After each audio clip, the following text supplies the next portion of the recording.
Your word is W. Can you use it in a sentence? ASU should get the W this weekend. Okay. W. W-I-N.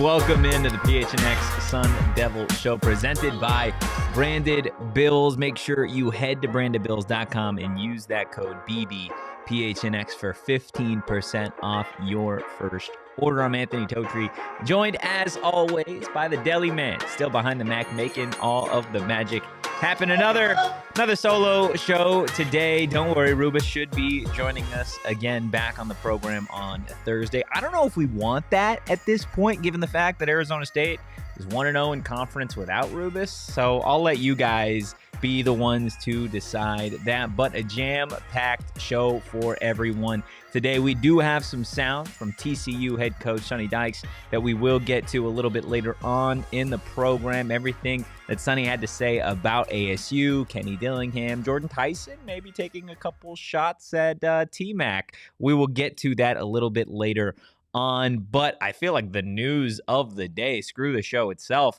the Sparky emoji, it's arrived.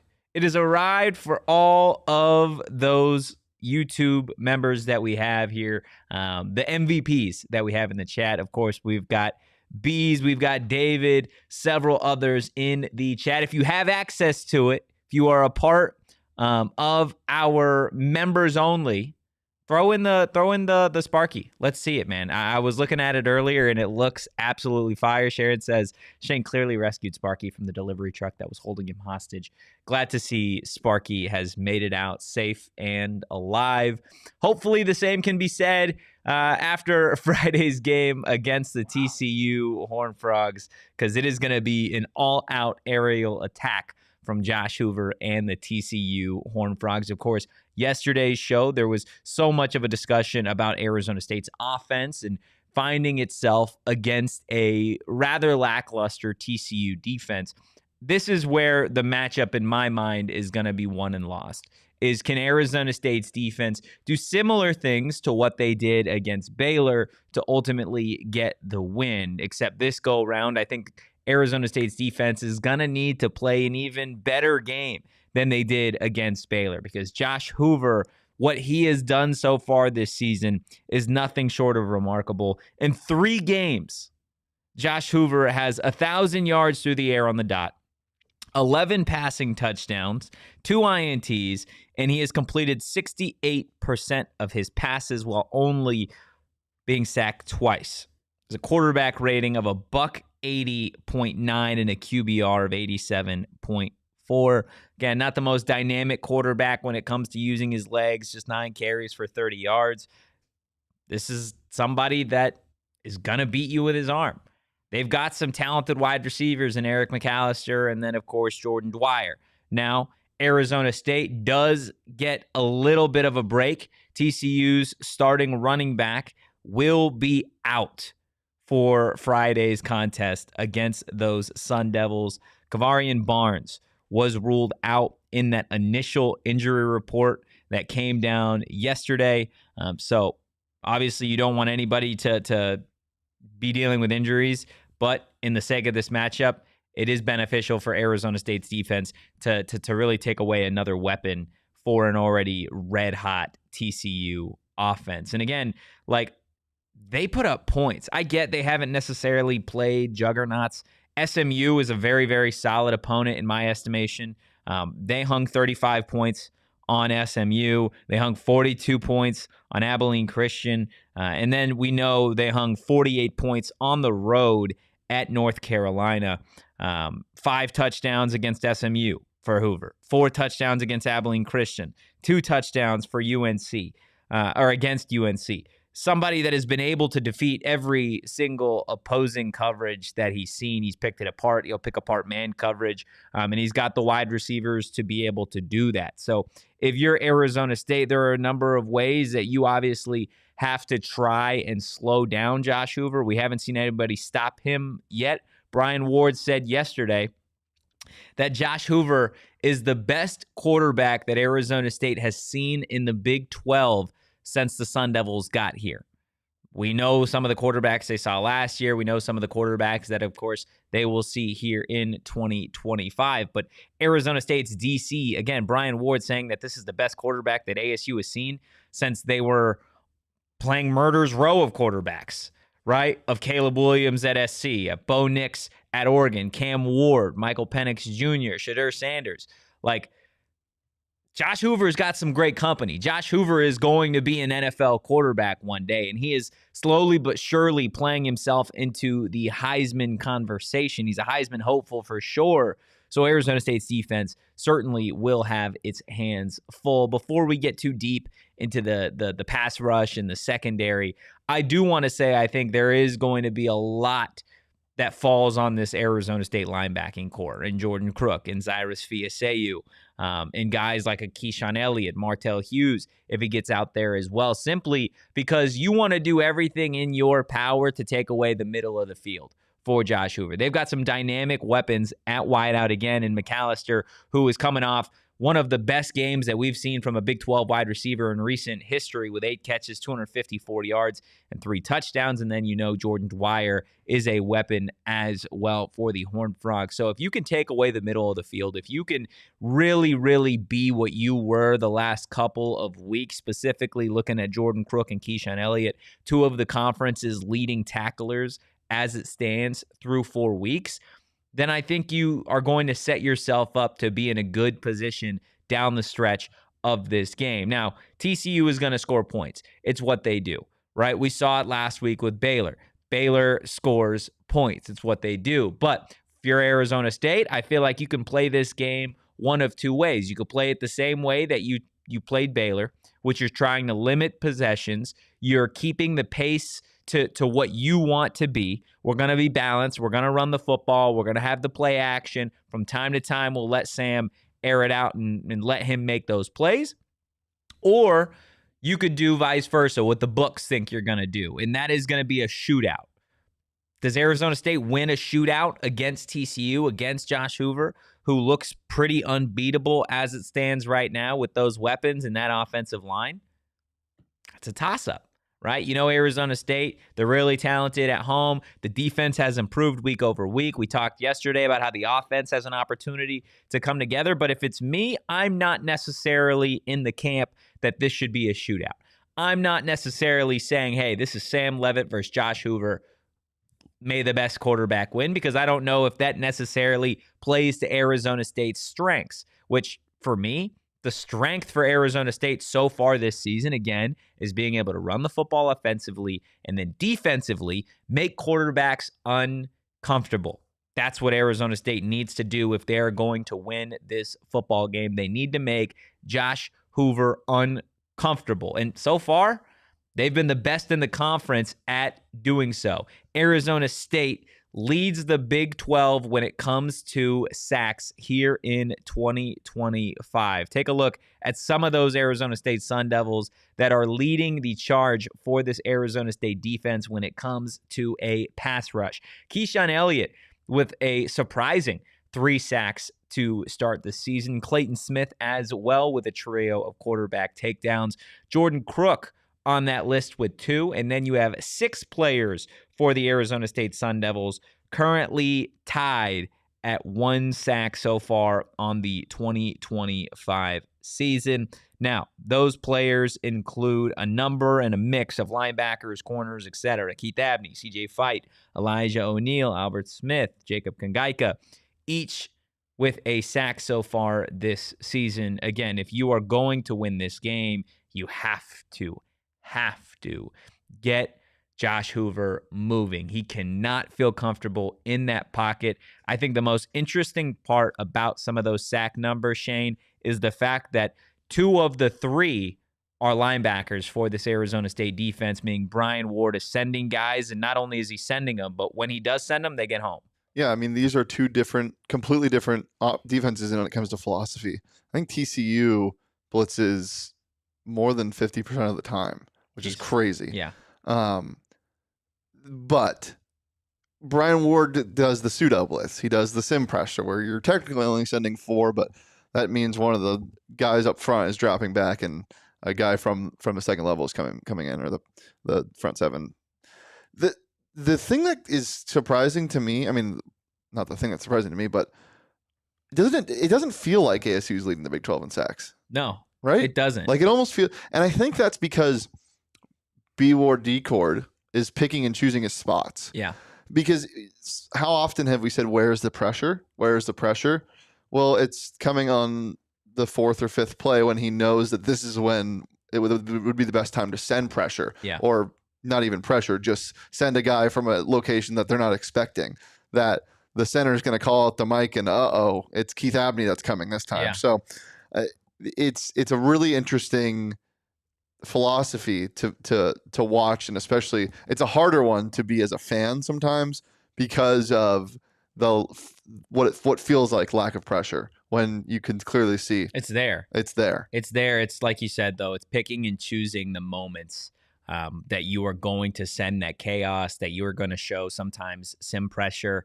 And again, I think so far, Brian Ward has been really good at choosing those moments. I know that there are a lot of folks that are still upset about the Mississippi State game and the timing of that blitz. But again, we could be talking about a 14th sack if Xavier Alford doesn't get his feet tied up there, right? Like, you had the Keith Abney sack to start the year. That was the first sack of the season when you needed it against NAU. You had times against Baylor where CJ Fight came up big with a sack, right? Keyshaun Elliott coming down with one as well. The game prior against Texas State, Jordan Crook went wild, right? So, like, these linebackers have done such a good job, not only in run defense, not only in coverage, but I think that's where the next step in their growth for me has been so evident here early in 2025, is when it comes to actually bringing down the quarterback, which was such an issue for this team in 2024.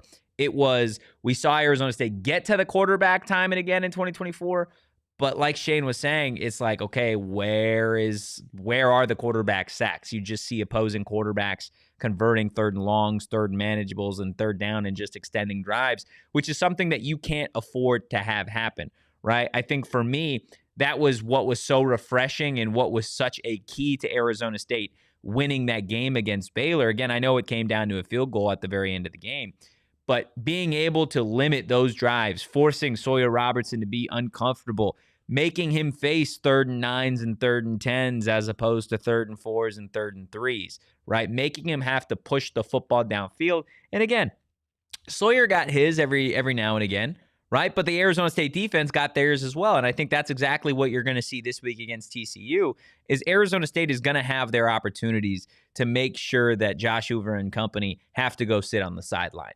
That's 100% going to be there. But it's crazy to think that Josh Hoover isn't going to come into this game and get his, right? Because it's what he's done all season long. Now, the true difference maker, aside from being able to bring down the quarterback, at least for me against Sawyer Robertson last week, the biggest difference from any game we've seen so far in 2025 from Arizona State is they took the football away, right? You had the interception from Keith Abney. You had a couple forced fumbles that went in the direction of Arizona State, giving your offense that many more opportunities. Arizona State doesn't win that game against Baylor if they don't have those takeaways. Dude, they'd probably lose by 2 scores if they don't have those takeaways. But that also being said, if they just convert 2 of the 3 red zone opportunities that they had aside from the fourth quarter, you win the game by at least 2 scores. So, I mean, obviously football is a big game of nuance and a game of inches, but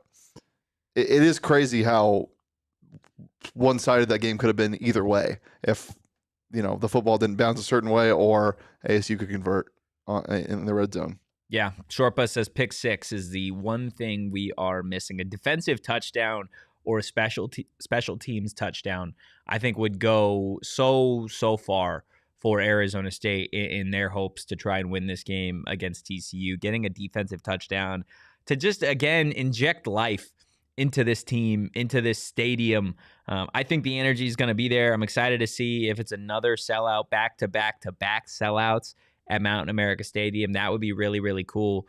I'd be shocked if it wasn't on a Friday night. You got to go, man. You got to go. Like, if you have nothing to do on a Friday night, or even if you do have something to do, cancel your plans, man. Go watch a really good game between two really good teams. I believe there's going to be 20-plus scouts, 20 NFL teams or so represented at this game. So that is huge. The NFL talent is evident on both of these rosters. In all honesty, you could be looking at a preview of the Big 12 championship game. And again, I know it's early on in the season, but I mean it. Both these teams are really, really talented. They have fireworks offensively that I think you are going to see regardless of the defensive talent here. They have drones. There's going to be a drone show at halftime. Maybe. We'll see when weather pending. It does look like it's going to clear up. Earlier in the week, it was like, we got a thunderstorm coming. Now it looks like we just have clouds. It says what, 40% chance of rain? Yeah, it did. I don't know what it is now. What are we scared of? Water? We scared of getting wet out there, man? I'm just scared of a thunder or a lightning delay. Do you know anyone that's ever been struck by lightning? No, but I'm scared of the game being delayed by lightning. No. Don't even put that out there. You asked me what I'm scared of. Well, take it back. No. Take it back. Okay. I'll take it back. Okay. Yeah, no lightning, man. No. It's just going to be rain. It's just going to be water. It's okay. Getting wet's fine. ASU odds to win the Big 12 now? Like in the rankings, what do you think they are? They are 5th. 2nd. Really? Yep, and I think TCU is right behind them. Texas Tech is the only team with shorter odds. What are the odds? Do you know the odds as they stand now? I think Texas Tech was like 350 and ASU was like 500. Wow. I know. It's crazy what a week does in this conference. It is, man. And I think again, like this is gonna be so much back and forth all year long. But I was talking to someone the other day that again, like if Arizona State beats TCU at home, like we're sitting here saying Arizona State's now 4-1 on the year. They beat a real hungry Baylor team on the road. They beat a red hot TCU team with a Heisman hopeful in Hoover, right? And now you're going into a bye week, getting healthy before you're on the road against a solid Utah team, but maybe a team in Utah that people are hyping up just a little much, maybe, myself included, right? And let's say, again, I don't want to get too far ahead of it, but you win those games, you beat Utah. We're talking about coming back home against Tech, and we're like, it's there, right? It's college game day. Yeah, it's college game day. Like, in reality, like that's a real situation. But it all starts here because the narrative completely flips if you lose this game, right? If you lose at home, okay, you ran into a better offense. Josh Hoover came to your place, handed Sam Leavitt his first loss as the quarterback at Arizona State at home. Now you're looking at 3-2 as opposed to 4-1 going into the bye week where you have Utah and Tech right after that.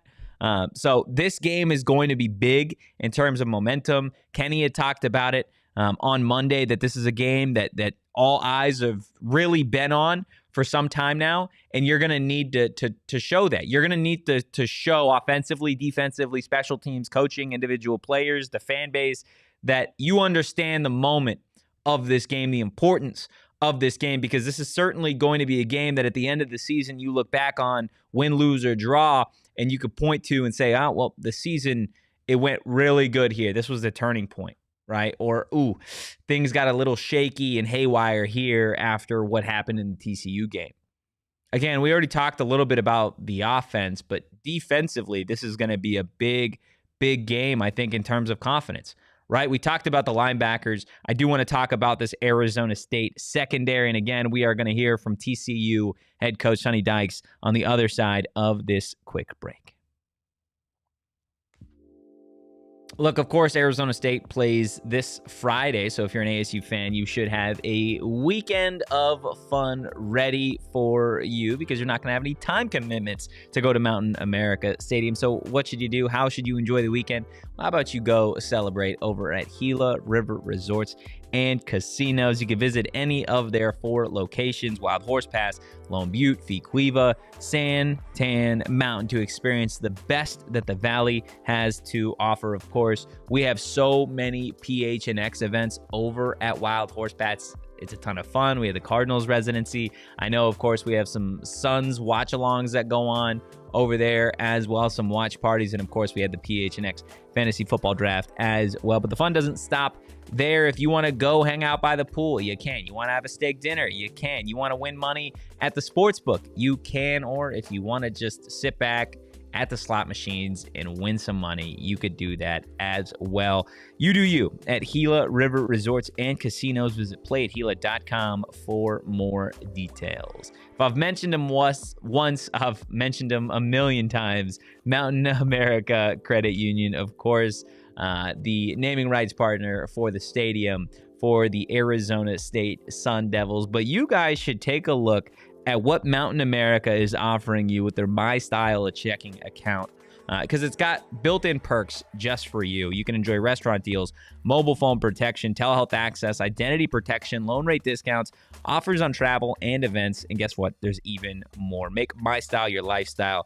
And Mountain America Credit Union, make sure you visit macu.com/mystyle to apply. Insured by NCUA. Membership required based on eligibility. Some benefits require no cost registration/activation. Terms, conditions, and exclusions apply. Hit the like button, hit the subscribe button, and drop a 5-star review wherever you get your podcasts. How are you feeling about this matchup? I know, like, you're a little iffy about the weather, but how are you feeling about the actual matchup defensively? You're being a jerk. I'm not being a jerk. jerk. You're a nasty guy. Arizona State's defense versus TCU's offense. How are you feeling? Just initial gut reaction. I like Sam Leavitt under pressure. Like, I think he plays really well when blitzes are sent. I might just be lying, but I feel like that. Like, I mean, he especially this year, the escapability of Sam Leavitt is going to be a big part. I feel like it's a bad idea. Like, whenever he has time to throw, it's like it's either a bad idea or it's a great idea. There's no in between. Yeah, but whenever he's sitting back there in the pocket, it's like, and then this year we haven't seen a lot of great plays in structure from Leavitt. We've seen a lot of great plays out of structure and off schedule from Leavitt. So I like how the offense matches up, which is something that you really need in this game. But I think you control the line of scrimmage. I think you control the time of possession, and I think you can control Hoover and make that damn break mentally, not physically. I don't want him to actually break. Yeah, no, you don't want him to break. It'd be fine if he didn't want to show up. I'd be cool with that if he just wanted to take this one off. Yeah, I want a damn burst. Yeah, I mean, I'm here for it, man. The Hoover Dam. Josh Hoover, man, you can't say enough about him. We've talked about the weapons. Obviously, again, they're without their starting running back.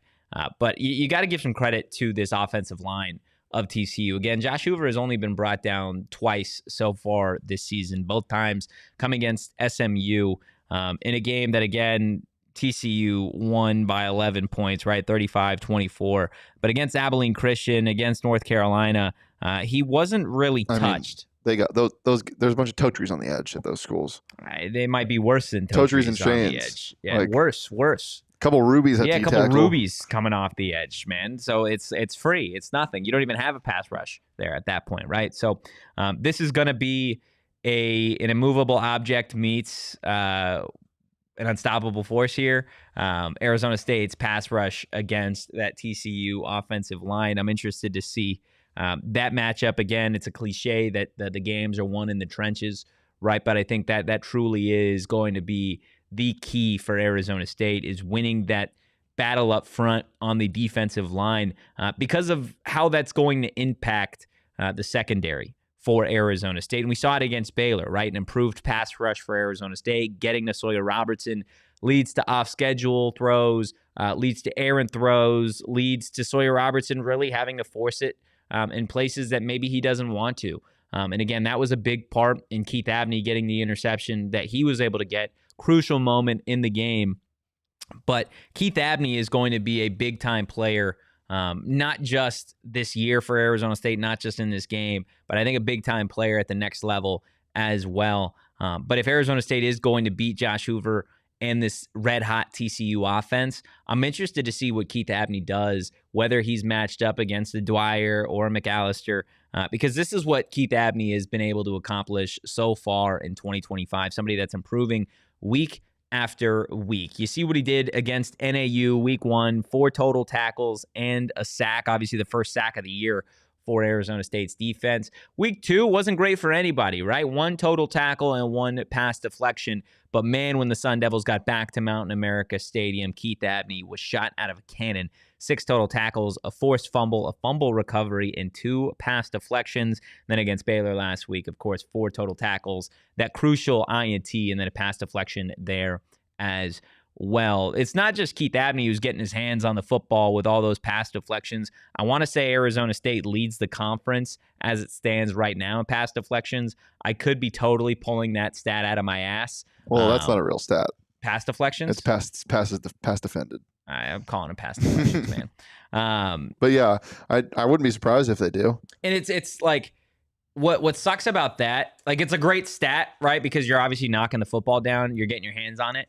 But those could be interceptions. Those could be takeaways. And I think, again, like for Arizona State, this is going to be a game where you can't have the pass breakups, right? You can't have 5, 6 pass breakups and just have them be pass breakups. You need those to turn into turnovers and takeaways for this Arizona State defense if they are going to beat this TCU team. TCU is too good of an offense, too good of an overall team to really go out the way that Baylor did, where it's like, you guys have the ball last, right? TCU is a team that scores touchdowns.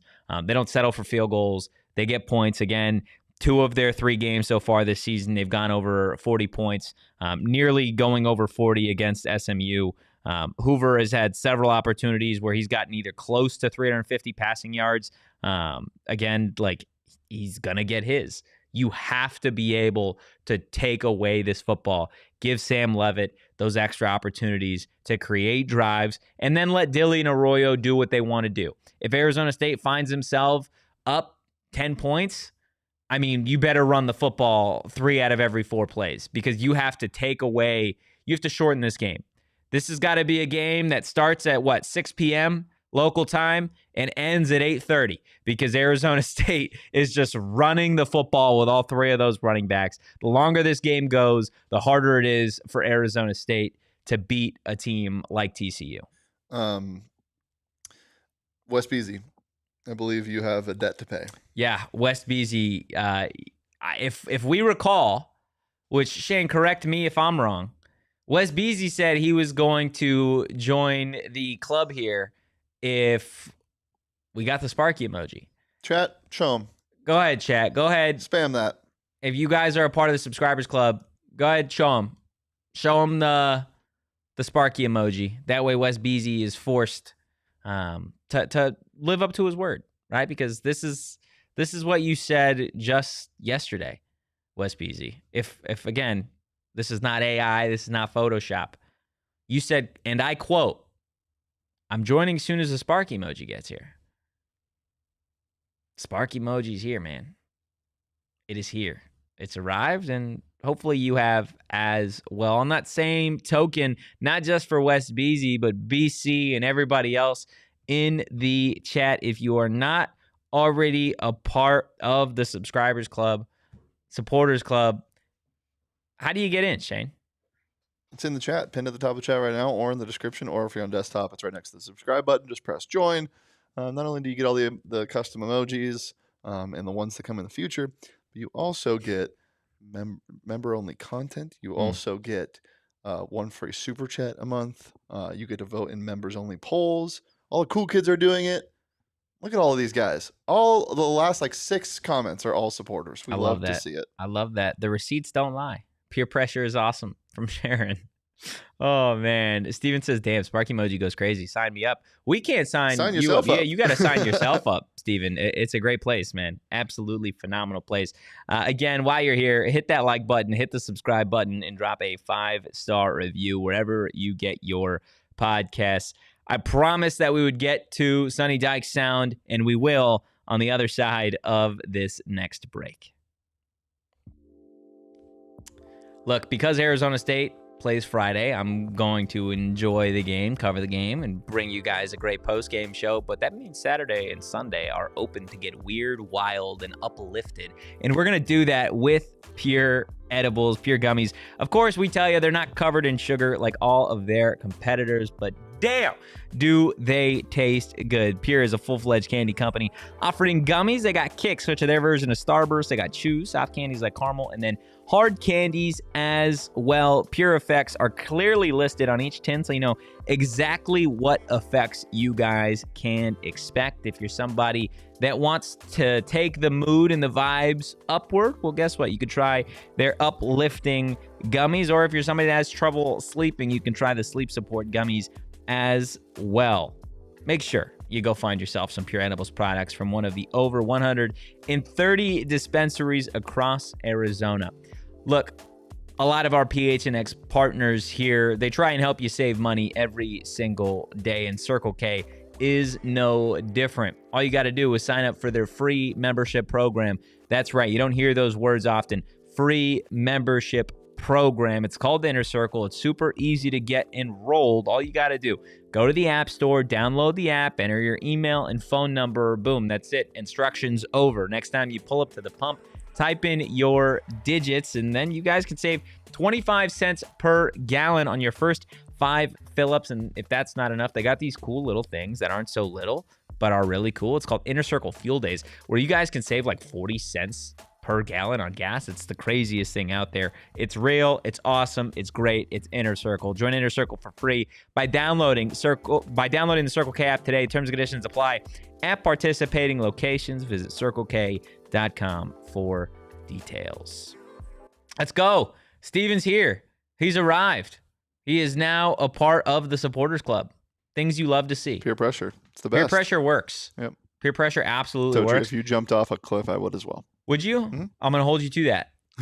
Just know that. I don't know. Just know that, I man. hope ASU wins this week. Yeah, me too, man. Me too. Oh, man. Look, again, like this, there's no other way to put it. This is going to be one hell of a matchup between two really, really intriguing teams. I do think, as it stands right now, that TCU, Arizona State, and Texas Tech, in my mind, are the teams that I expect to be in the thick of the Big 12 championship race at the end of the season. Ironically enough, Arizona State is going to see both those teams starting this week with TCU on a short week. What this would mean in terms of being able to start the year 4-1, going into a bye, getting healthy, and really stumping two of this conference's best quarterbacks would be massive. But enough of what I have to say, right? I'm just a man, okay? But Sonny Dykes, well, he's a football coach. Okay, I thought you were going to say, but Sonny Dykes, he's a boy. Yeah, let's hear from the boy himself, Sonny Dykes. He had a lot of very interesting things to say about Jordyn Tyson, even maybe throwing some shots at T-Mac in there as well, what he had to say about Kenny Dillingham. But where I want to start is just Sonny Dykes on Arizona State, what he likes about this year's group of Arizona State Sun Devils. Well, you know, the thing that I like about their team probably as much as anything is just, you know, they play really hard. The guys are excited to play. They're a physical football team. You can tell that's part of what their culture is built on is guys playing hard and guys playing together and playing physical. And, you know, you can tell that they're heavily invested. And, you know, I think that's the sign of any good football program. So that's the most impressive thing. And then obviously they've got really good players. You know, I think one of the top quarterbacks in the country, probably arguably the top receiver in the country, a veteran offensive line, you know, good running backs, one of the best defensive fronts we'll play against this year, linebackers that can run, and a lot of athleticism on the back end, and a kicker that's 9 out of 10 on the year. So just when you look at them, they don't have a lot of weaknesses. Just a really good football team that plays hard, plays physical. and like I said, plays together. They've been really good at home. You could tell the guys are amped up and excited to play when they get home football games, and they've done a really good job of executing at a high level at home, especially. Anybody else feel like he's just kind of, when he was reading this off, he was like, "Oh my God." He's like, They're they got a good. good quarterback, wide receivers, good running back, Great kicker. defensive lines good. Their kicker's 9 of 10. Got a good. And he's like, "Oh my God." It's like, this is What was the question again? a good football team, man. And I think again, like, it's so easy for fan bases, right? Maybe specifically this Arizona State fan base, to get so hot and so cold from time to time. But to hear from somebody like Sonny Dykes, that has all of those things to say, all really good things to say about Arizona State, I think it means a little bit more than maybe coming from some of the other coaches in this conference. Right, Sonny Dykes, again, like you said, Shane, crediting Arizona State, really good quarterback, one of the best quarterbacks, in the conference, in the country, maybe. A veteran offensive line, a trio of good backs, athleticism in the secondary, an efficient and accurate kicker, and then to top it all off, you have the best wide receiver in this conference, maybe in the country, right? In Jordyn Tyson, who again is currently on pace to break the Arizona State single-season reception record. I believe he's on pace for 93 receptions as it stands right now. He's also on pace to break the ASU single-season record for receiving touchdowns, which would be 15 for Jordyn Tyson. Again, that's just assuming it's a regular season year for the Sun Devils and it doesn't extend further. But TCU in an interesting position because they're one of the few teams in this conference that faced Jordyn Tyson this year, but also faced Tetairoa McMillan in 2024. So Sonny Dykes asked the other day what he thinks of the comparison between the two wideouts. And if you're an ASU fan, I think you're going to like his answer. They're different. I mean, they're similar kind of skill sets.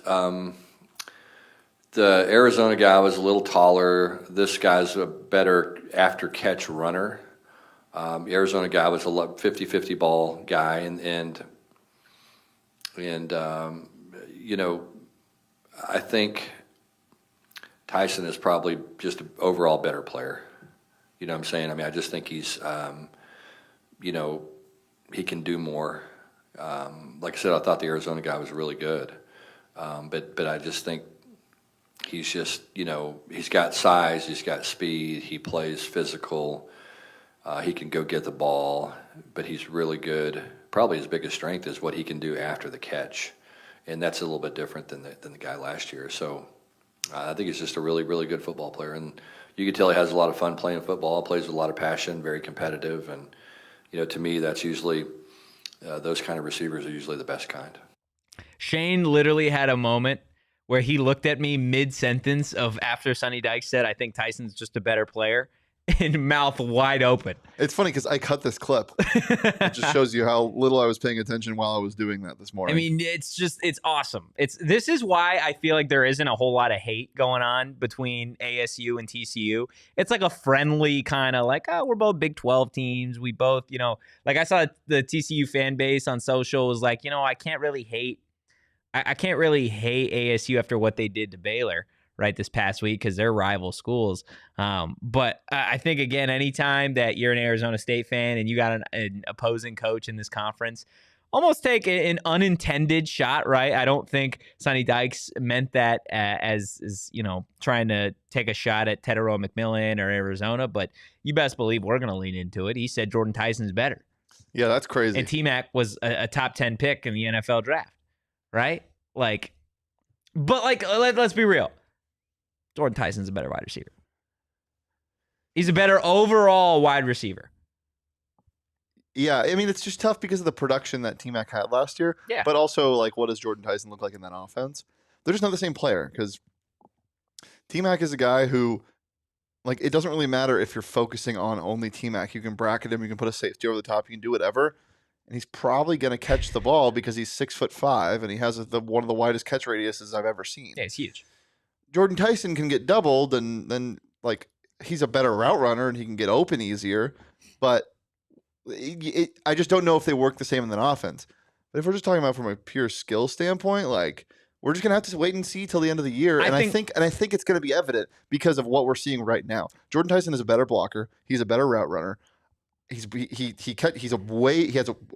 a way better sticky hands. Like one of the biggest gripes about T-Mac last year was his hands, and it wasn't drops. It was he would always try to make that spectacular catch with the one hand, which we've seen from Tyson from time to time trying to do that. Yeah, but he doesn't sacrifice that for catches. Yeah, like T-Mac has done that, and he's still doing it in the NFL. He did it over the weekend. Like, I don't know. It's a hard conversation because it's not though. Because like for me, it's as simple as what does Tetairoa McMillan do better as a wide receiver than Jordyn Tyson? So you're removing height, you're removing speed. What does T-Mac do? Does he get off the line of scrimmage? Does he have a better release than Jordyn Tyson? I think it's unfair to remove speed. Oh, okay. Well, let's. Then you're just. What does T-Mac do better? I think he's faster. Do you? Do you think he's faster than Jordyn Tyson? I think his straight line speed is. I mean, I guess we'll see, right? Yeah. They'll both run. Yeah. I mean, he already ran the 40. We'll see the 40, obviously, from Tyson. But I don't think you have better yak. No. Like if you're a slower wide receiver. Yeah. So I think Tyson is a quicker, more shifty wide receiver than T-Mac is. T-Mac is to me a more possession wide receiver, but like you said, I think Tyson runs better routes. I think he blocks better. I think he's a better deep ball threat. I don't know about that. See, that's right. That's just right. But again, based off speed, I think Tyson's faster than what Tetairoa McMillan is.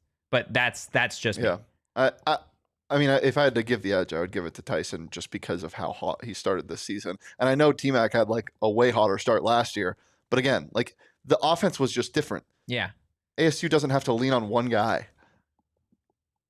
No, and right now Jordyn Tyson leads the Big 12 in receiving yards, receptions, and touchdowns. So it's tough. It's tough for me to really sit here. It's a fun conversation. I mean, it's a fun conversation, but we're not experts, right? Sonny Dykes said it. Sonny Dykes, the head coach for the TCU Horned Frogs, says Tyson's just an overall better player.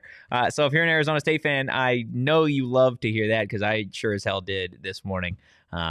Loved the little rage bait that they put out on social on that one. But of course, it's a great team for Arizona State, similar to TCU, that has a really, really solid head coach. And we've heard other coaches talk about Kenny Dillingham, say a lot of glowing things about him. Sonny Dykes gave a very interesting answer as to why he thinks Kenny Dillingham has been so successful so early on in his head coaching career. Yeah, I think he's just been around really, really successful people. You know, I think when you look at him, you know, I think that's kind of the key for all of us when we're young coaches is, you know, who are the mentors that we have? And he's worked for some really good, successful coaches and you know, learned from some of the best. And I think that's how young coaches learn. And that's how guys are fast risers is they get around, you know, really, really successful people. They learn how to do it. They create their own kind of identity within the framework of what made the other program successful. And you know, he's got a lot of energy and, you know, I think connects with the players well. And so, you know, I think he's obviously a really good football coach. He's definitely a really good football coach. I've never really heard anybody when talking about Kenny Dillingham kind of point to the coaching tree that he comes from. But you see it, right? Obviously, Todd Graham had his moments at ASU and then going with Norvell to Memphis and then obviously Florida State. And then you know what Dan Lanning is as a coach. So to be around all of those coaches who are either really still successful in college football, right? Like Oregon and Florida State currently still coached by Norvell and then Dan Lanning, both top 8 teams right now in college football. It's no surprise that Kenny Dillingham has really climbed the coaching ranks so early on. But on top of the fact that he's learned from it, he is somebody that like he loves ball so damn much. He's a winner, like McKay Miller said. And I think that's again what gives ASU a chance in every single game. There were a lot of folks going into the CFP game last year that didn't give ASU a chance, right? There were a lot of people even in the Big 12 championship game saying, I don't know how Arizona State's going to be able to defend those 2,000-yard wide receivers. A lot of people that didn't think the Sun Devils had a chance going to Manhattan, Kansas and playing Kansas State, right? Arizona State got the job done. Or you look to the year prior when ASU was on the road against a top 4 team in the country in Washington saying, I don't think ASU has a chance, right? Trenton Bourguet is the starting quarterback. Game went down to the fourth quarter, and we're a pick six away, talking about ASU really stealing Washington's chances away from going to the national championship. Or the game when UCLA was ranked and ASU had to play a stout defense from the Bruins, and ASU opted to go to the swinging gate, right? Kenny is somebody that wants to win everything, wants to win his morning breakfast. And I don't know how he does it. I don't know how he shows up with this level of enthusiasm and energy and passion every single day. But for me, that's what gives ASU a chance, not just every game, but every season, as long as he is at the helm of this Arizona State football program. And I know if you asked him about it, he'd give the credit and the love to everybody else outside of himself. But he has turned around this ASU football program. And this is maybe, just maybe, outside of the BYU game last year, the biggest, most important game at Mountain America Stadium since Kenny Dillingham has been the head coach here. You know what was at stake when BYU is here, right? You win this game, we're talking about an actual path that we can see to the Big 12 championship and the college football playoff. Guess what? You got maybe the hottest team outside of Texas Tech in the conference coming to town on a short week with a red-hot quarterback that nobody that's been matched up against him has been able to stop. Am I wrong here? I think this is the most important, biggest game that ASU has had at home since BYU was here last year. Like, realistically, it's going to be a hell of an environment. It needs to be a hell of an environment for Arizona State to win this game. Another note on this TCU offense, if I'm not mistaken, they are in terms of like their snap count, like, or their cadence, it's not really a traditional like set hut, right? They are all clapping, right? So a raucous environment can really, really affect an offensive line and a quarterback like Josh Hoover and TCU have. That is why Dilly is really going out of his way this week in really emphasizing the need for the crowd to be loud and on their feet when TCU is on offense, because it will throw off the cadence. It will throw off timing. It'll cause penalties. I want to see some clapping. Errors. It will seriously make a real impact on this game, which there are games where it's like, hey, come out to Mountain America Stadium, watch the boys play ball, right? And it's like, yeah, it won't necessarily make the world's biggest difference, but in a game here, because of the way that TCU's offense operates, and I bet they'll be ready for it, right? But it will certainly have an impact on this game. So show up, show out, be loud as you possibly can, and get ready for, like we've said, like Jackson said in the chat, one of the biggest home games of the Kenny Dillingham era up to this point. You're getting it in prime time on a short week, man. Like, where else would you rather be Friday night than Mountain America Stadium, genuinely? I think this is the biggest home game. Bigger than the BYU game. Why would you say that this is bigger? Because this is now year 2, and the expectations Year 3. Year 2 of the real. Oh, the conference? No, the real Kenny Dillingham. Oh, the real Kenny Dillingham. The first one was fake. Yeah, it was a trial run. This is now, like, the expectation is now not, maybe we can make a Big 12 championship. Like, last year it was like, oh my God, this game is now for a Big 12 championship. That's the expectation now. Like, this team is expected to continue to win. And with this game in hand now, if you win this game, it shows, because last year it almost felt like every win, it was like, oh my God, they can't stop winning. Like, it's almost fluky. Yeah. That was the perception. And now the perception is, are they real? I think if you win this game, everyone believes. Everyone's back. Yeah. Yeah. Well, I don't even think that everyone got on board. I think people still think last year was a fluke.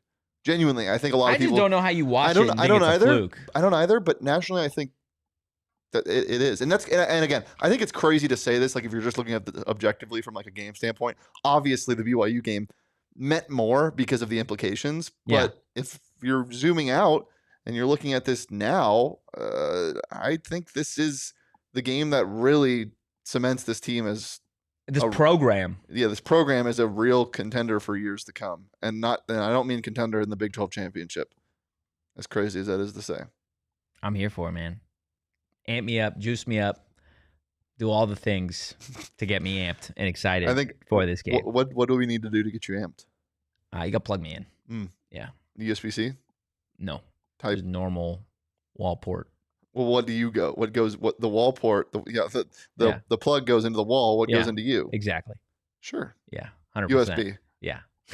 Wes Beasley's a member, by the way, guys. Has joined the supporters club. I you know love what we gotta do? Huh? Every time somebody becomes a member, we need to I can control that light behind you. Here, we got to do something. Let me go ahead and do it. Wait, you can control the light behind me? Yeah, let me go ahead and do a little trial. Yeah, I know. I've got a lot more power than you think, man. Well, then why haven't you used it? Because I'm dumb as rocks.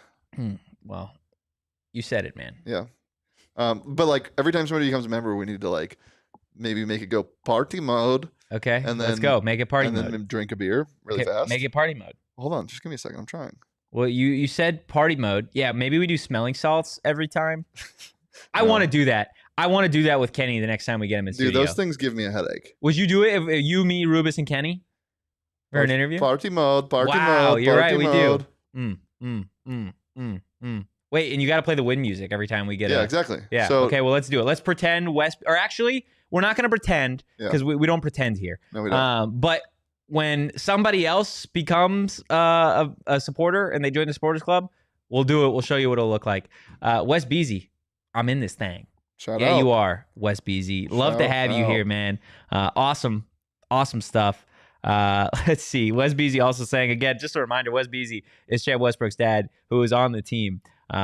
He said on Champ's unofficial visit, Dilly was challenging players to games of cornhole in that dumbass shadow box game. He's the epitome of competition, and I love epitome.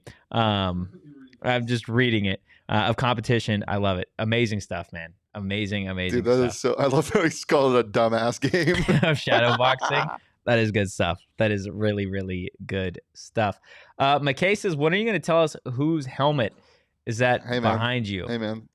Look, man. Are we ever? Have we put it in the Die Hard? I'm pretty sure, yeah.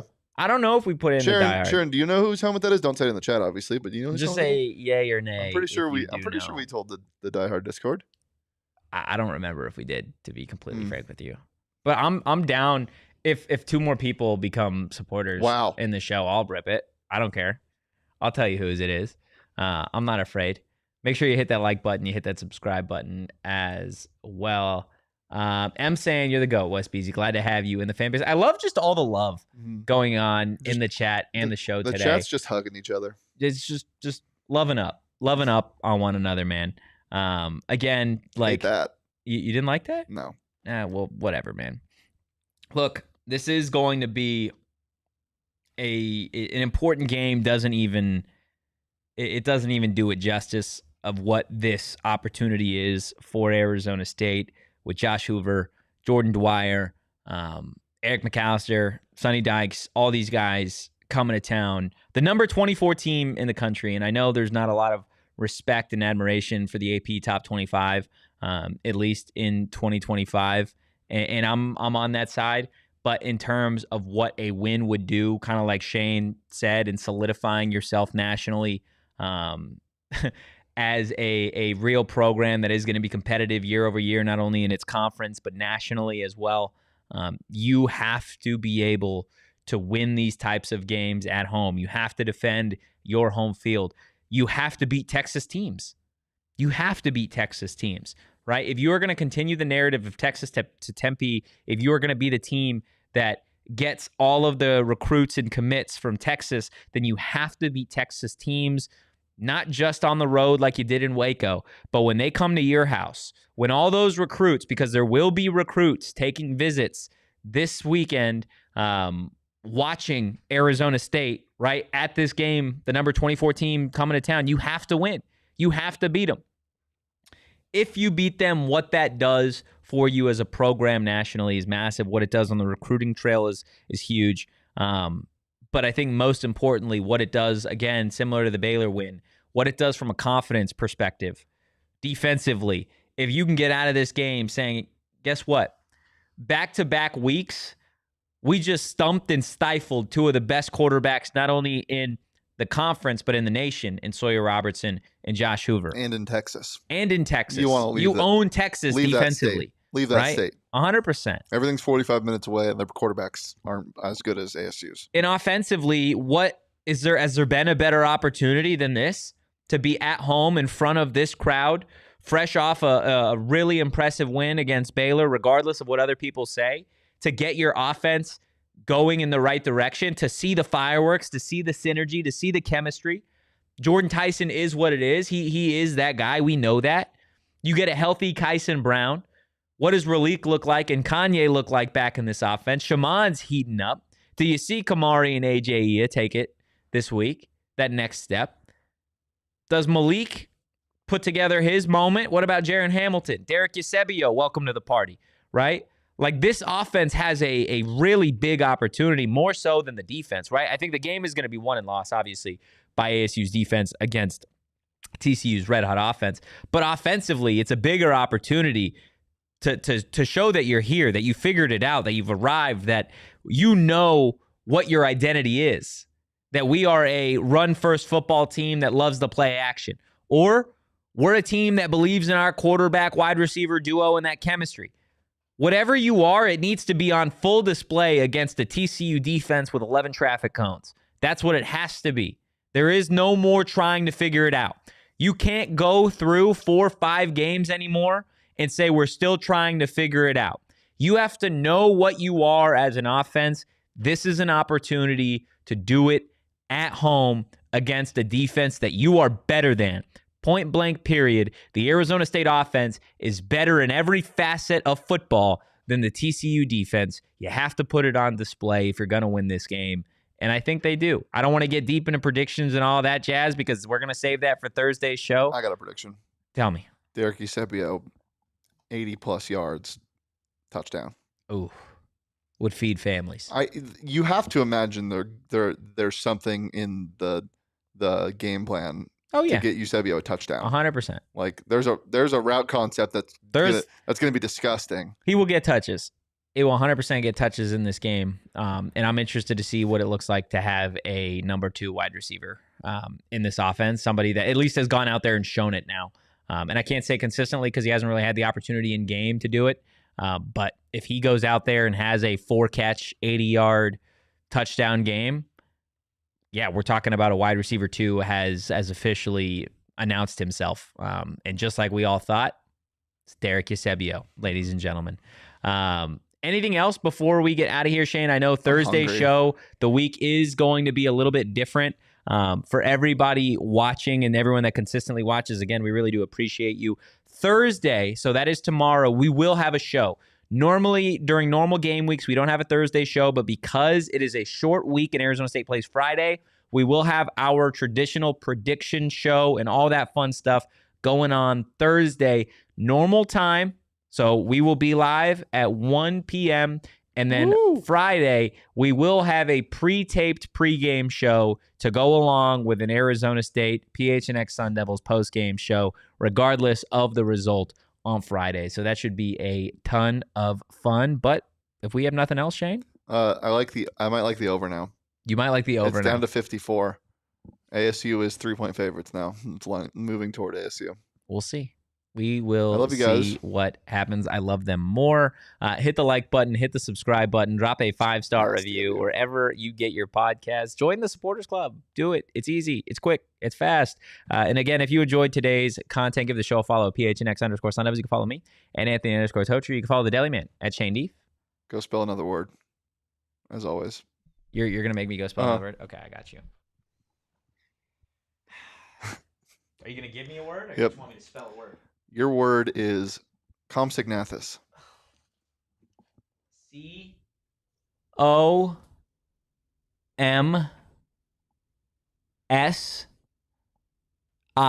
Bye, guys. We all silly like the mayor.